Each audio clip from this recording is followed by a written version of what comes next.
लोग बाहर घूम रहे हैं, नौकरी कर रहे हैं, क्यों नहीं उसको नौकरी से बर्खास्त किया गया? उसकी सारी संपत्ति को जब्त कीजिए। कब बुलडोजर चलेगा? सिर्फ कह रहे हैं कि ये कर देंगे वो कर देंगे, बुलडोजर कब चलेगा शिक्षा माफियाओं के घर पर? और शिक्षा माफियाओं के नियत पे कब बुलडोजर चलेगा? उसके मनोबल पे कब बुलडोजर चलेगा? सिर्फ कहने से हो जाएगा? की जांच होनी चाहिए, सबकी जांच होनी चाहिए, सबकी जांच हो कि कौन इसमें इन्वॉल्व है। भाई कैसे बीपीएससी का पेपर लीक हो गया? जिस बीपीएससी में 1 महीना पहले तक कोई पेपर लीक नहीं हो रहा था, आज अचानक कैसे पेपर लीक हो गया? जब तक अंदर के लोग इन्वॉल्व नहीं होंगे पेपर लीक नहीं होगा। मैं बार बार कह रहा हूँ, पूरा उत्तर मिल रहा है, हमने अभी मिलाया है, क्वेश्चन से मिलाए, सारा आंसर हूबहू मिल रहा है। तो पेपर लीक हुआ आप कह रहे हैं? पेपर लीक है, सारा आंसर मिल रहा है, सारा आंसर मिल रहा है। आप लोग देखिए, सारा आंसर मिल रहा है। ये कैसी परीक्षा हो रही है? और एक नया एक्सपेरिमेंट इस बार बीपीएससी के द्वारा किया गया है।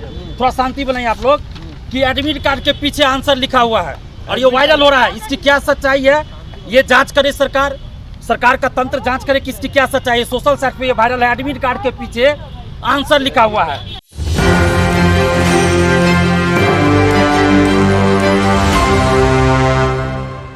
नमस्कार, मैं नंदन, आप देख रहे हैं एक न्यूज़ 24। बिहार में अक्सर पेपर लीक मामले नजर आते रहते हैं। उसी प्रकार से बीपीएससी का पेपर फिर से लीक हुआ और उसको लेकर छात्र नेता दिलीप कुमार राजद कार्यालय के बाहर उपस्थित थे और तमाम मीडिया कर्मियों को बुलाकर उन्होंने बाइट दिया। साथ ही आपको बताते हैं कि बिहार में पहली बार नहीं हुआ है। आपको याद होगा कि इससे पहले भी कई बार पेपर लीक का जो मामला है वो निकलकर सामने आते रहता है। तो सबसे पहले छात्र नेता दिलीप कुमार क्या कुछ कहते हैं, आइए सुनते हैं। देखिए, यहाँ पे आप लोग सवाल कर रहे हैं कि बीपीएससी की हमने तारीफ किया, तो हम हैं निष्पक्ष आदमी, पार्टी निरपेक्ष, सब कुछ से निरपेक्ष। जो अच्छा काम करेंगे हम उसकी तारीफ करेंगे, जो गलत करेंगे उसका विरोध करेंगे। बीपीएससी जब अच्छा काम कर रही थी हमने तारीफ किया, बीपीएससी ऑफिस के अंदर जाकर तारीफ किया।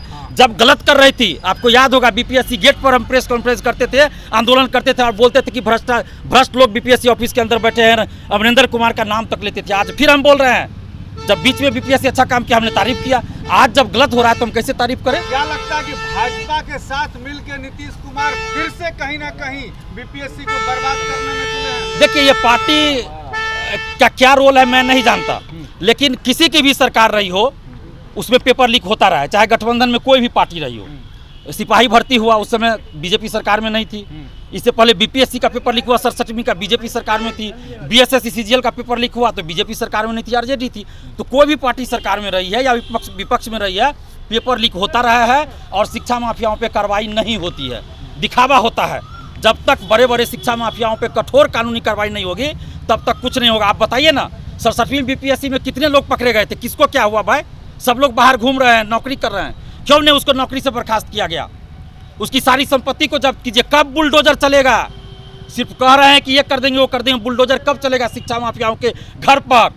और शिक्षा माफियाओं के नियत पे कब बुलडोजर चलेगा? उसके मनोबल पे कब बुलडोजर चलेगा? सिर्फ कहने से हो जाएगा? लेकिन बिहार के उप मुख्यमंत्री सम्राट चौधरी की नजर में शिक्षा माफिया कहीं नहीं है, उनकी नजर में सिर्फ बालू माफिया, शराब माफिया और भू माफिया है। कभी उन्होंने शिक्षा माफिया का नाम नहीं लिया। कोई भी नेता किसी भी पार्टी के क्या बोल रहे हैं आप लोग अच्छी तरह जानते हैं। जब विपक्ष में रहते हैं तो बड़ी बड़ी बात करेंगे, सरकार में आ जाने के बाद चुप हो जाते हैं। सबका यही हाल है, किसी एक का मैं नहीं कहूँगा, लेकिन हम कोई भी पार्टी सरकार में रहे, अगर गलत होता है तो हम आवाज़ उठाते हैं, लड़ते हैं और सरकार से मांग करते हैं कि उसमें सुधार हो, सकारात्मक सुधार हो, छात्रों के साथ न्याय हो। अभी जो बीपीएससी ऑफिस के अंदर के लोग हैं उसकी जांच होनी चाहिए, सबकी जांच होनी चाहिए, सबकी जांच हो कि कौन इसमें इन्वॉल्व है। भाई कैसे बीपीएससी का पेपर लीक हो गया? जिस बीपीएससी में 1 महीना पहले तक कोई पेपर लीक नहीं हो रहा था, आज अचानक कैसे पेपर लीक हो गया?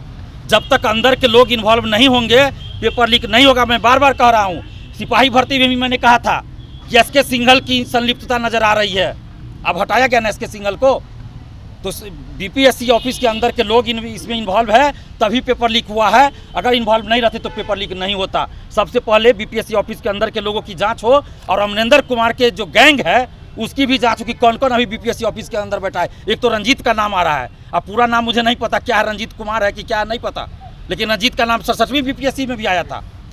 उसको बीपीएससी TRE 3 की परीक्षा थी जिसका दोनों पालियों का पेपर लीक की बात सामने आ रही है और सेकेंड शिफ्ट की परीक्षा 2:30 बजे से थी, जिसका हम लोग के पास सबूत है कि 1 बजे या उससे पहले ही आंसर वायरल हो चुका था और 1:24 पे आर्थिक अपराध इकाई को भेजा जा चुका था। हमारे पास एक व्यक्ति ने फ़ोन किया कि हमारे पास कुछ आंसर है जो आपको हम भेजते हैं। हमने आर्थिक अपराध इकाई का नंबर दिया और कहा कि आप उनको भेज दीजिए।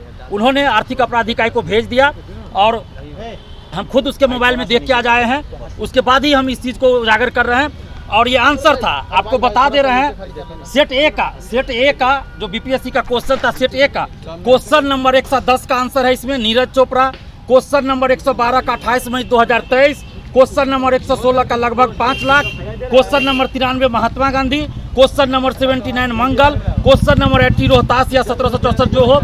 उसके बाद उत्तर सेम है, हम पूरा उत्तर मिल रहा है, हमने अभी मिलाया है, क्वेश्चन से मिला है, सारा आंसर हूबहू मिल रहा है। तो पेपर लीक हुआ आप कह रहे हैं? पेपर लीक है, सारा आंसर मिल रहा है, सारा आंसर मिल रहा है। आप लोग देखिए, सारा आंसर मिल रहा है। ये कैसी परीक्षा हो रही है। और एक नया एक्सपेरिमेंट इस बार बीपीएससी के द्वारा किया गया है, थोड़ा शांति बनाइए आप लोग, कि एडमिट कार्ड के पीछे आंसर लिखा हुआ है और ये वायरल हो रहा है। इसकी क्या सच्चाई है, ये जांच करे सरकार, सरकार का तंत्र जांच करे कि इसकी क्या सच्चाई है। सोशल साइट पे ये वायरल है, एडमिट कार्ड के पीछे आंसर लिखा हुआ है।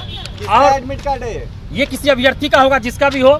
और बसों में, स्कॉर्पियो में और भी कई महंगी महंगी गाड़ियों में भर भर के स्टूडेंट्स को ले जाया गया। हजारीबाग तो एक मतलब उदाहरण है, पटना में, बिहार के हर जिले में भर भर के ले जाया गया, उन्हें आंसर क्वेश्चन रटवाया गया। हमने एग्जाम से एक दिन पहले सूचित भी किया था बहुत लोगों को, जो भी इसमें जुड़े हुए लोग हैं उन लोगों को, बीपीएससी को भी सूचित किया था, प्रशासन को भी सूचित किया था। और शिक्षा माफिया का इतना मनोबल बढ़ गया है कि अब जो है क्वेश्चन का आंसर रटवाते हैं मैरिज हॉल में रख के। और बीपीएससी का एक अधिकारी है या कर्मचारी है, मैं नहीं जानता कोई अधिकारी या कर्मचारी है, रंजीत नाम है, पता नहीं कितने रंजीत हैं, जो बिहार के लाखों करोड़ों स्टूडेंट्स की जिंदगी के साथ खिलवाड़ कर रहे हैं। रंजीत नाम का एक अधिकारी या कर्मचारी है बीपीएससी ऑफिस के अंदर, चोर बैठा हुआ है। 67वें बीपीएससी आंदोलन के समय भी हम लोगों ने कहा था कि अमरिंदर कुमार के साथ साथ उस रंजीत को भी बाहर कीजिए, लेकिन पता चला कि वो रंजीत अभी तक बीपीएससी ऑफिस में है। उस पे कार्रवाई हो, उस सारे मामलों की जांच हो, और ये जो रंजीत नाम के अधिकारी या कर्मचारी या जो भी हो, उसका नाम भी आ रहा है, बहुत सारे लोग बता रहे हैं, तो उस पे जांच हो। बीपीएससी ऑफिस के अंदर सबसे पहले जांच हो और उसके बाद बाहर भी जांच हो, और जितने लोग इसमें पकड़े जाते हैं सब पे कठोर कानूनी कार्रवाई हो। हमने पहले भी कहा था अमरिंदर कुमार, पता चला ना कि अमरिंदर कुमार ने क्या क्या किया, उसको बीएसएससी का मेंबर अभी बना दिया गया। क्यों बनाया गया भाई? कब तक बिहार के लाखों स्टूडेंट के साथ इस तरह से खिलवाड़ होगा? हम लोग जान पर खेलकर लड़ रहे हैं पेपर लीक के खिलाफ, धांधली सेटिंग के खिलाफ, शिक्षा माफियाओं के खिलाफ। अभ्यर्थी एक कभी रात में खाना नहीं खाते हैं, जब महीना का लास्ट होता है तो पैसा समाप्त हो जाता है, खाना नहीं खाते हैं, भूखे सोना पड़ता है, हम लोग जानते हैं उस दर्द को। और जब परीक्षा देख के निकलते हैं तो पता चलता है पेपर लीक हो गया। क्या उस गरीब पे, उस मेधावी स्टूडेंट पे बीत रहा होगा, जरा बताइए। लेकिन ये बिहार के नेता लोग सोते हैं और अभ्यर्थी रात भर जाग रहे हैं, रात भर मेरे पास फोन आ रहा है, मैं नहीं सो पाता हूँ, और ये नेता लोग, अधिकारी लोग सो रहे हैं चैन की नींद। तो इसलिए हम मांग कर रहे हैं इसकी सीबीआई जांच हो। तो जैसा कि आपने सुना कि छात्र नेता दिलीप कुमार जिस तरीके से आकर राजद के बाहर बाइट दे रहे हैं, साफ तौर पर साक्ष्य लेकर, साक्ष्य यानी सबूत लेकर वो हाथ में खड़े हैं। आप विजुअल के माध्यम से पहले देख सकते हैं कि यहाँ पर तमाम मीडिया कर्मी भी मौजूद है और अभी भी बाइट दे रहे हैं दिलीप कुमार। साथ ही साथ उन्होंने ये कहा कि जिस तरीके से लगातार पेपर लीक का जो मामला है बिहार में सामने आते रहता है, उस प्रकार से बीपीएससी विभाग की अगर बात करें तो शुरुआत से सुर्खियों में बनी हुई है। ट्वीट करने के लिए हर कोई सामने आता है, जो भी संबंधित है बीपीएससी विभाग से वो ट्वीट करने के लिए सामने आता है, लेकिन असल मायने में खड़े रहने की बात होती है तो पेपर लीक कर दिए जाते हैं। आखिर इसके पीछे किसका कारण है, वो हर एक बात दिलीप कुमार यहाँ पर कहते नजर आ रहे हैं। तो ये थी आज की रिपोर्ट। बाकी ऐसे और तमाम खबरों पर और देखते रहे News 24। मैं नंदन अपने सहयोगी प्रिंस के साथ। धन्यवाद।